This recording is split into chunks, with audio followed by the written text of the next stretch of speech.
G'day guys, welcome back to my channel. My name is Wildcard. So yeah. Yes. Did I quit watching the game at halftime? No, I did not quit the game at halftime. Was I playing Wallabies stupid penalties bingo? Yes! And yes, I got a bingo before halftime. Okay? I got the bingo. Okay? I got no arms tackle. I got deliberate knock on. I got line out not straight. And the cherry on top, which gave me like 2 circles, was Jake Gordon getting a yellow card with the deliberate knock on. So I had the bingo before halftime. Okay? And no, I did not quit on the Wallabies. There was one point where Wales, just after halftime, was leading by 24 points. 27 points to 13. Did I think that I should be quitting and go to bed? No. You know why? Because the Welsh are the biggest, not chokers, because that's the All Blacks. They threw the game. They are the biggest throw in sport. Okay? They threw this game harder than they threw against Georgia last week, harder than they threw against Italy, harder than they threw the Grand Slam last year, okay? The Welsh, for some reason, every time they get ahead, when the game's looking like it's gonna be an easy win. Oh yeah, did I forget to tell you? They almost threw the game against Fiji last year as well.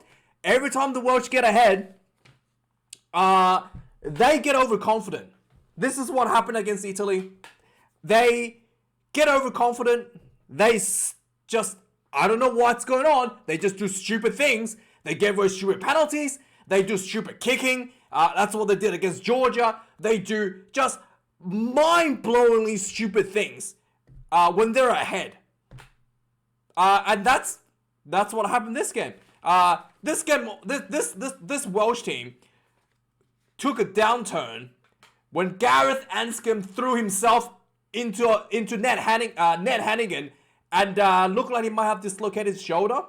I thought that at that moment I knew Wales was done, because the rest of the Welsh team don't have the organizational skills to keep it together without Anscombe. That's a huge loss to Wales, and sure enough, I saw that. I was like, this could be it. This could be where the throw begins, and that's exactly what happened. Anscombe just looked like he just hurt his shoulder. 54 minutes. Wales was still leading on this point. 34 points to 13. Actually, more than that, was it? Yeah, sorry. Did I say 27 points to 13? 34 points to 13. The margin was actually way bigger. 34 points to 13, right? Anscombe comes off. And, yeah. Let's have a look at the stupidity. There was a trip by the captain. Jason Tipuric, yellow card. After a intercept. Priestland throws an intercept, right? Like, literally... yeah, he throws an intercept, and then basically look like, what's his name?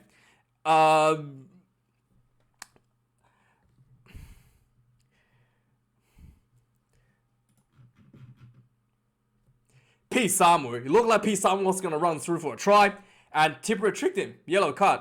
And then a few minutes later, the Welsh get another yellow card for cynically collapsing and rolling more. Yeah, then suddenly that was a penalty try, and yeah, I don't know what else to say. The Welsh defense just went from good to non-existent. Nwangani Tawasi was breaking through left and right. Like, this was the best performance in his career, actually. And then, just before full time, Tom Williams, deliberate knock on. He probably could have got a yellow card for that, but despite his deliberate knock on, the Wallabies recover the ball anyway, with Lockie Lonergan on the wing, and he wins in for a try. So, yeah, I just like, it just just that mentality, like, yeah, there's a little overlap, make the tackle, or like, whatever. It didn't even occur to Tom Williams to try to defend, or call some yeah, it didn't even occur to him that he needs to defend this legally. He just blatantly goes in and tries to slap the ball off. And despite doing so, Wallabies still scored a try, because he didn't think he needed to make a tackle after deliberately knocking the ball on. So yeah, it's just mind-blowingly bad. Just like these penalties should not have happened at all at international levels. Like, sometimes you can have like this deliberate knock-ons. That's like kind of like you can argue that it's an accident, right? Like you're going in for a tackle and you slap the ball down. You can argue that's an accident. This was not even close. He went in, slapped the ball down right out in front of him. There was no attempt to even try to catch this ball. There was no attempt of even going for a tackle. It's like blew my mind how bad this was. Same with Tipperick. No, not even attempted to make the tackle. If he had just thrown himself at the tackle to Pete Samuel when he made that intercept, he might have like probably got him by the ankles, right? Not even trying. Just stick his foot out and trip him. Yellow card. Like just mind-blowingly bad stuff the Welsh team was performing. And also the claps more as well. Mind-blowingly bad. Like, sometimes, you're under pressure. You might trip or you might fall over or you try to like pull the maul down. And at least you try to hide it, right? You try to hide it that you're like, oh, I didn't know what happened. It just happened. Everything just fell apart. He didn't even try, right? Who was it? I think it was, Ryan Elias. He didn't even try. He see the maul coming through. He literally just dropped down to his knees, like sideways and tripped over the maul. Like, I don't know how you think you can get away with that. I don't know, like, as a professional, these fouls are just like, how are you even selected in the national team doing this sort of stuff? So blatant, so stupid, when your team needs you to just hold on to that last 5 minutes on the clock. And you do stupid things like this. You literally threw the game.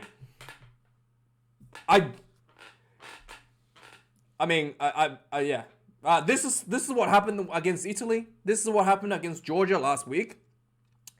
This is what happened when Wales lost the Six Nations Grand Slam. Actually, that's not really true because they actually played much better than that last year. This kind of trend started happening this year. I don't know what's going on with the Welsh team. But yeah, let's have a look at some of the stats because I want to go watch the Springbok game.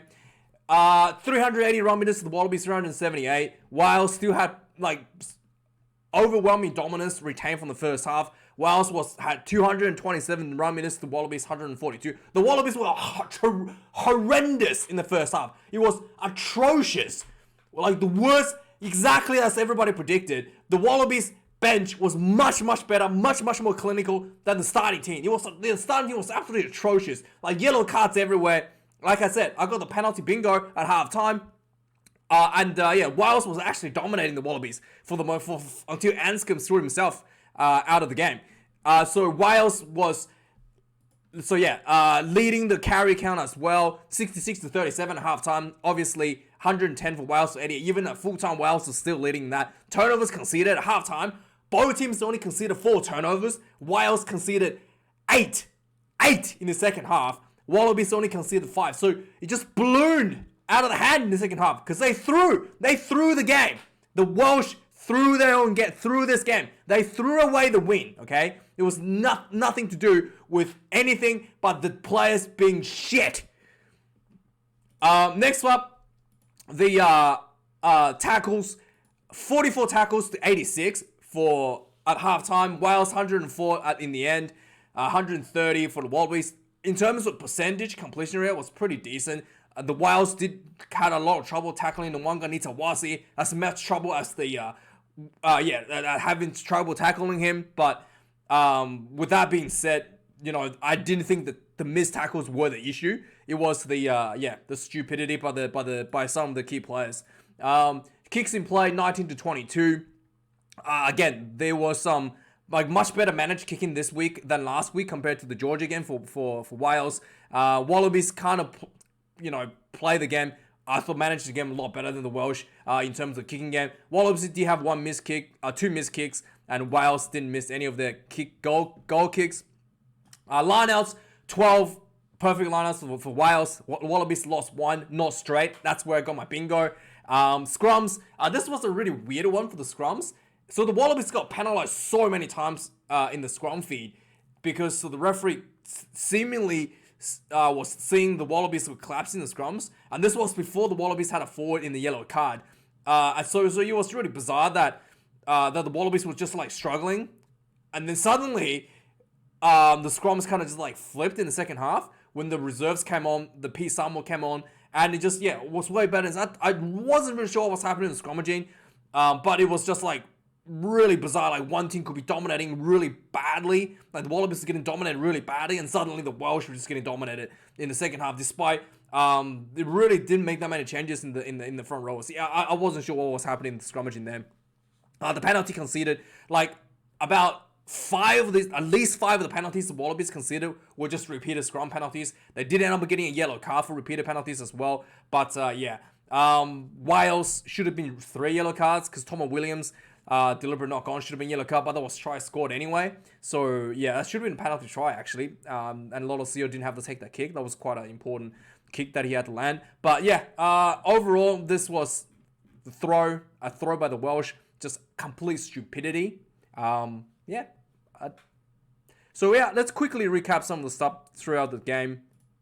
So right from the get-go, I was disappointed. I thought Wallabies wasn't going to blown out right away. So right away, 3 minutes into the game, the players haven't even broken a sweat, right? Wallabies gets an early scrum penalty, and they decide to go for 3 points. And I was like, come on, man, at least try to go for a try before you take in 3, okay? So before people are like getting cold, like players are still not even warmed up, and they're taking the 3 points, right? So regardless, Wallabies take the 3 points. I wasn't happy about the decision. And sure enough, Wales responds with a try at 10 minutes. They get a penalty advantage. Tomo Williams makes a nice little break, and he offloads Alan Wynne-Jones. Alan Wynne-Jones looked like the slowest runner in the world. He literally looked like he was in slow motion, and he was just running through the Wallabies defense. And then he was able to offload again to I think it was Ken Owens, and then he offloaded again to Morgan, went in for a try, right?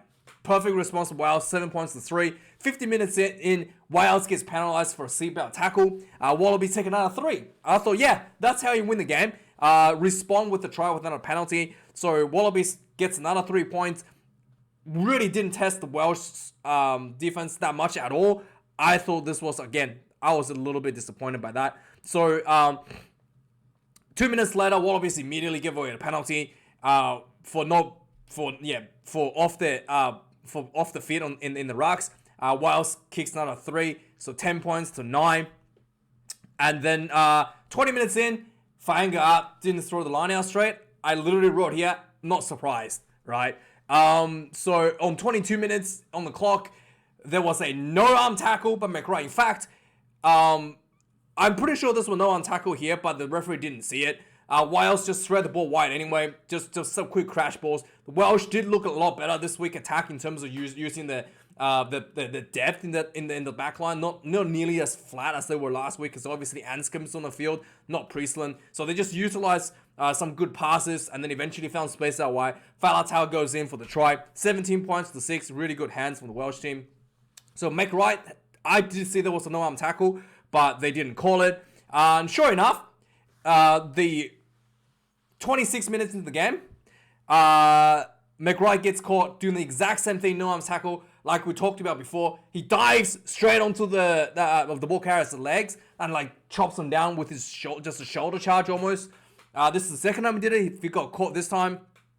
Wales kicks another 3, 20 points to 6. 30 minutes into the game, the Wallabies were like, was kind of like building some pressure in the Wales half, finally testing the defense, and what do you call it? Yeah, but they were not able to really get themselves through. But despite them getting through, I still thought the Wallabies at least show some guts around this point.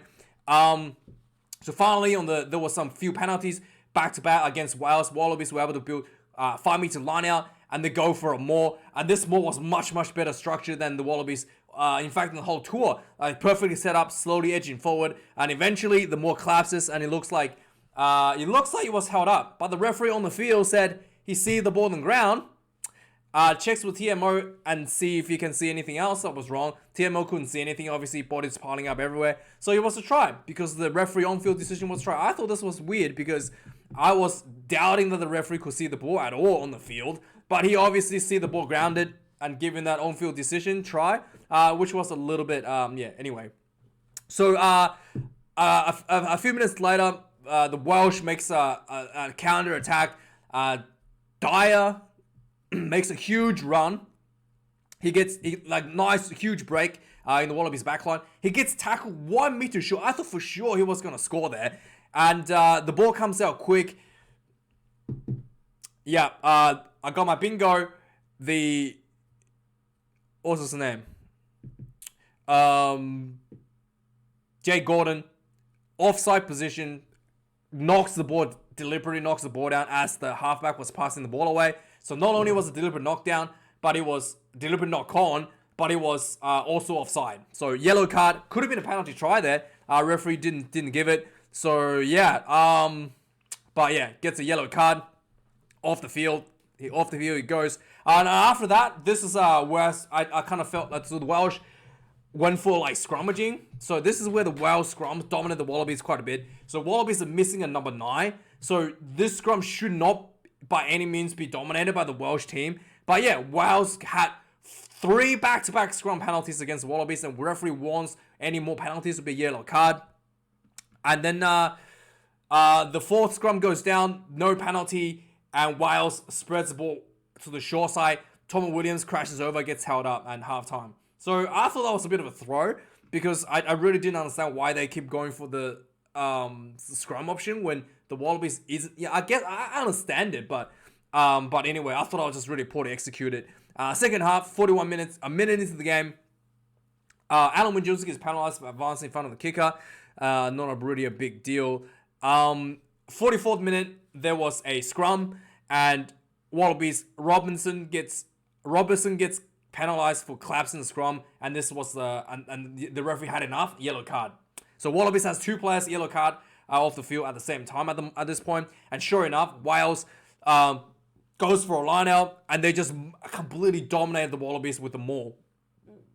They just literally, the maul was literally running forward, and then they just go in for a more try. This maul must have went 15 meters, and they just it was literally running in for a try. 27 to 13, 46 minutes, and then after this, the Wales had the Wallabies did a kickoff, and again Wales just set up a maul from the kickoff and literally ran 20 meters from inside their own half all the way into the Australian half in the maul. I was just I was laughing.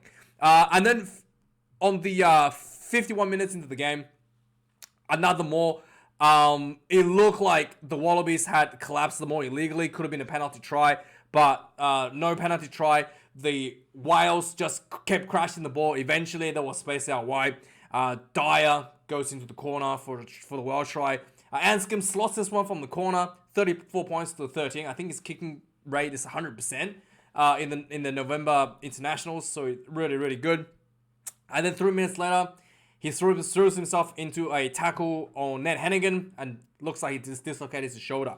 So yeah, at that point, I literally thought, like I told you before, probably this is where the Wales starts throwing. And sure enough,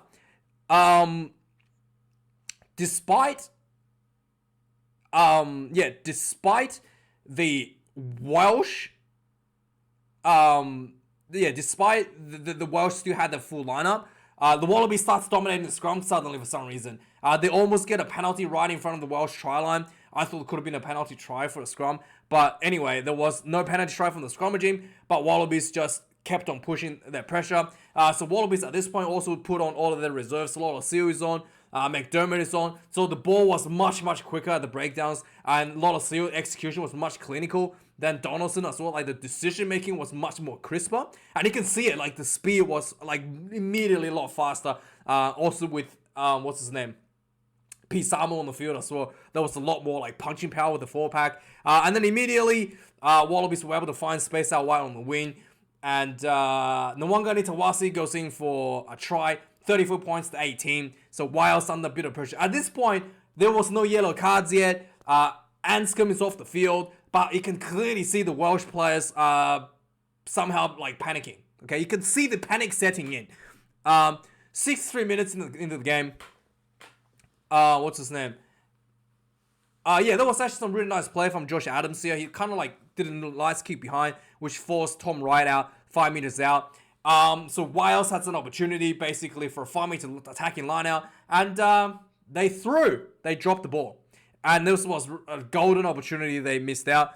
66 minutes into the game, Reece Priestland midfield threw this really poor pass, and it was really big, like really poorly telegraphed. So P. Sam was able to intercept the ball, and looked like it was away. He gets tripped by Justin Tipperick, and referee reviewed it. Yellow card Tipperick.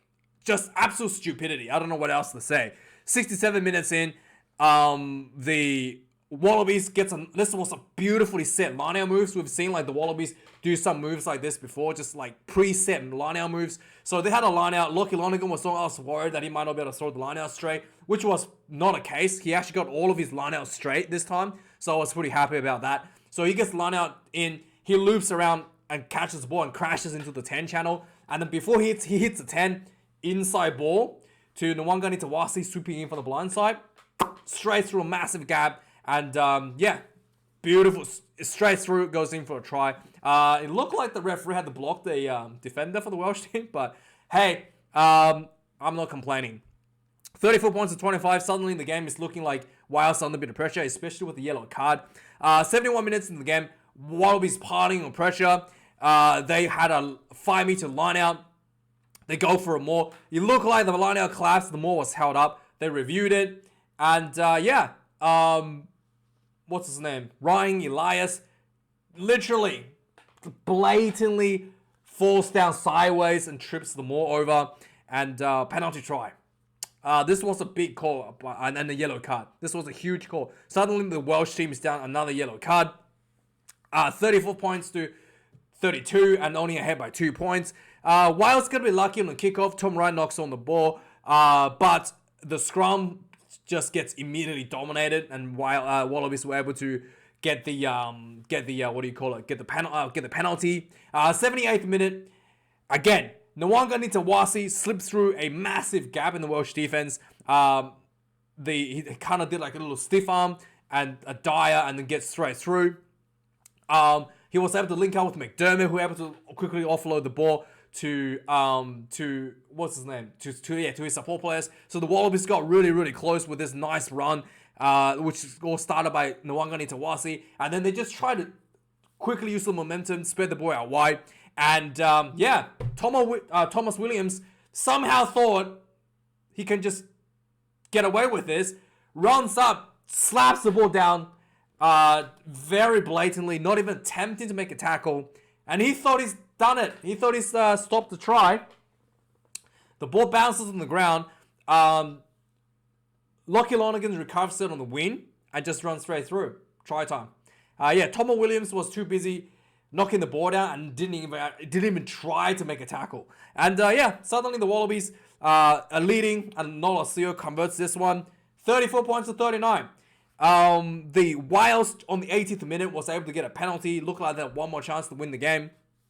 And yeah, they were building, and it was looking quite dangerous. And at the breakdown, the Wallabies, Lockie Lonergan turns the ball over and wins the game. I thought I saw a no-arm tackle leading to this, but referees didn't call. So yeah, happy with the win. Anyway, guys, thanks for watching the review. Yeah, biggest throw in the world. And let me know your thoughts on this game.